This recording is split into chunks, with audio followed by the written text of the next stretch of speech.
오늘은 우리가 레위기 57번째 시간으로 순결한 등잔 때라는 제목으로 같이 말씀을 나누도록 하겠습니다. 레위기 23장에서는 하나님께서 절기에 대한 규례를 이스라엘 백성들에게 주셨고, 24장에서는 하나님께서 장막에, 이 성막에서 어떻게 하나님을 섬겨야 하는지를 분명히 말씀하시면서 우리는 등잔불에 대해서 말씀을 하십니다. 레위기 23장에서는 이 하나님께서 절기에 대해서 말씀하시면서 1년에 3번, 1년에 7번 이 절기들을 하나님께 지켜라 라고 말씀하신다면, 24장에 이 성막 안에서의 어떻게 살아야 하는지를 말씀하시는 것은, 성막 안에서는 매일마다 예배가 있거든요. 매일마다 제사가 있어요. 그렇기 때문에 매일의 삶 속에서 하나님께 어떻게 살아야 하는가 하는 것을 말씀하십니다. 이 등잔불, 순결한 이 기름을 가지고 등잔불을 항상 정리하라 그렇게 말씀하셨는데, 이 등대와 촛대는 성경에서 항상 교회를 상징할 때 말씀을 하십니다. 계시록 1장 20절에 보면 내 본 것은 내 오른손에 7별의 비밀과 7 금촛대라. 7별은 7교회의 사자요 7 촛대는 7교회니라 하시면서, 성막 안에 있는 등대와 촛대 모든 기구들, 우리가 출애굽기 할 때도 말씀을 드렸지만 성막 자체가 예수 그리스도를 상징한다 그랬습니다. 그래서 성막 안에 있는 모든 것이 예수 그리스도를 우리에게 예표하고 있으며, 구약에는 이 성막에 하나님께서 거하시면서 그들과 만나는 장소로 성막을 두셨어요. 그래서 이스라엘 백성들은 성막 안에 들어와서 하나님을 만납니다. 그런 것처럼 신약을 살고 있는 우리들도 예수 그리스도를 통하여 하나님을 만나는 줄 믿습니다. 그래서 우리가 어디를 가든 어디에서든 예수 그리스도 안에서 하나님을 만나요. 그래서 예수님이 십자가에서 죽으시면서 성소의 휘장이 위에서부터 아래까지 찢어지고, 그래서 그 하나님께 나아갈 수 있는, 지성으로 나아갈 수 있는 길이 열려졌다 그랬습니다. 그렇기 때문에 우리는 언제든지 예수 그리스도 안에서 하나님을 부르며 하나님을 찾으며 하나님을 만날 수 있는 은혜를 받은 겁니다. 성막 안에 촛대를 켠다는 것은, 그리고 그 촛대를 항상 저녁부터 아침까지 항상 등잔불을 정리하면서 그 촛대를 항상 켜서 유지하게 하신 것은, 성막 안이 어둡기 때문에 그래요. 창이 하나도 없거든요. 그냥 휘장이기 때문에 천으로 이 사방으로 둘러싸여 있고 빛이 하나도 들어오질 않아요. 그래서 거기에 등을 켜주지 않으면 항상 어두운 상태로 있을 수밖에 없습니다. 그렇기 때문에 항상 등잔대를 아론에게 그리고 그 후손에게 정리하라 그러셨는데, 그것이 우리에게 상징하는 것이 무엇인가 하면, 그 빛이 없으면 그것이 암흑에 불과하다는 것을 가르치면서, 이 세상은 참 빛이신 예수 그리스도가 오지 않으면 암흑에 불과하다는 걸 가르치기 위해 우리에게 말씀하시는 거예요. 요한복음 1장 5절에 보면 빛이 어두움에 비추되 어두움이 깨닫지 못하더라 그랬습니다. 이 빛은 예수 그리스도를 말씀하세요. 세상에 빛으로 오신 예수 그리스도. 참빛, 그 세상에 와서 각 사람에게 비추는 빛이 있었다라고 말씀하시고, 그 빛이 비추는데도 그들은 그 빛을 깨닫지 못한다 그랬어요. 왜요? 어두움이기 때문에 빛을 깨닫지 못한다는 거예요. 그런 어두움 가운데 예수님이 오셔서 빛을 비추시고 그들에게 밝음을 주셔서 그들로 하여금 예수 그리스도 안에서 참된 새 생명 가운데 사는 삶이 무엇인지를 가르치시죠. 그래서 눈은 온몸의 등불이라고 주님께서 마태복음 7장에도 말씀하시는 겁니다. 본문의 등대가 성막 안에서 저녁부터 아침까지 있는데, 하나님께서 3절과 4절에서 계속해서 뭐라고 말씀하시는가 하면, 등잔불을 정리하라, 등잔불을 정리하라 그러셨어요. 그 말은 뭐냐면, 등잔에 이 기름을 계속해서 부어주고, 그 기름이 등잔에 기름에 불순물이 들어가지 않도록 정리하며 그 불이 꺼지지 않도록 계속해서 켜두라는 거예요. 이 빛을 항상 켜두어서 어둡지 않게 밝혀두어라. 주님께서 우리 주일날 오전에도 너희는 세상의 소금과 빛이라 그러셨어요. 이 어두운 세상에 빛을 꺼뜨리지 말고 계속해서 비추라 그렇게 말씀하셨거든요. 그러면서 이사야 60장에 뭐라 그러셨어요? 1절에 내 빛이 너에게 이르렀다. 그러니 너는 이제 일어나서 빛을 발하라 그러셨어요.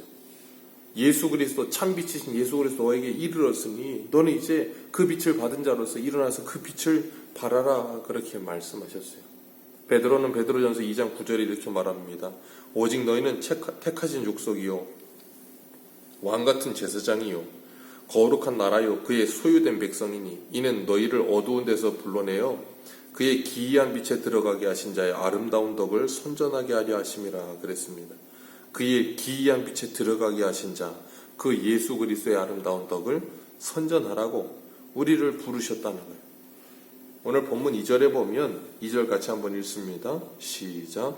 이스라엘 자손에게 명령하라고 불을 끓기 위하여 강나무를 찌어낸 순결한 기름을 내려 가져오게 하여 계속해서 등용불을 켜두시지요. 여기 보면 순결한 기름을 이스라엘 자손들이 가져오게 했다 그랬어요. 이 순결한 기름, 불순물이 하나도 들어가지 않은 순결한 기름을 가져오게 하셨다는 거예요.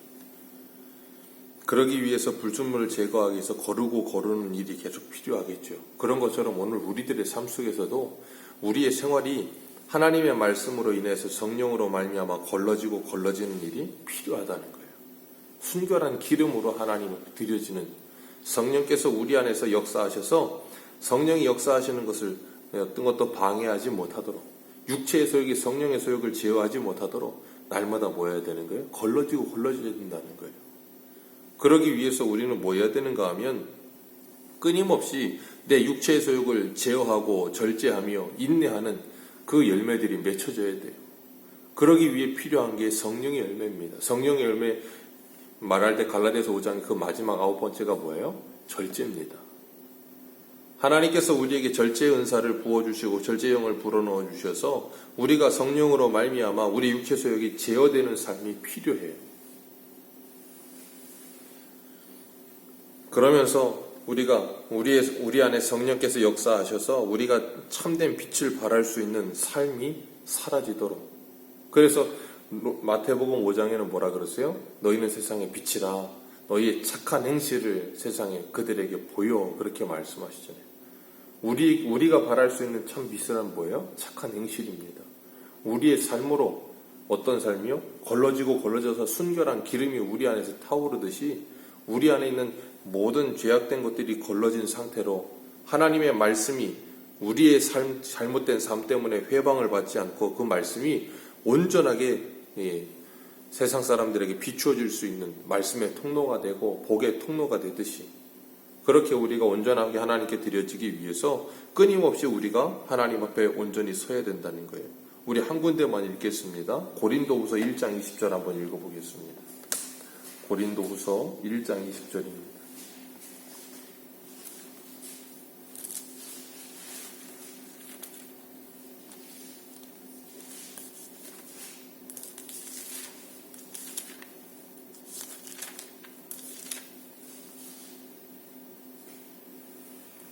1장 20절 같이 읽습니다. 시작.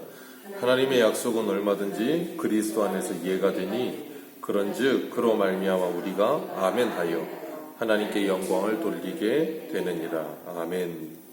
하나님의 약속은 예수 그리스도 안에서 이해가 되고 우리가 아멘하여 하나님께 영광 돌리게 한다. 예수 그리스도 안에서 언제든지 이해가 되셨어요. 그리고 이제는 그 말씀은 우리에게 뭐예요?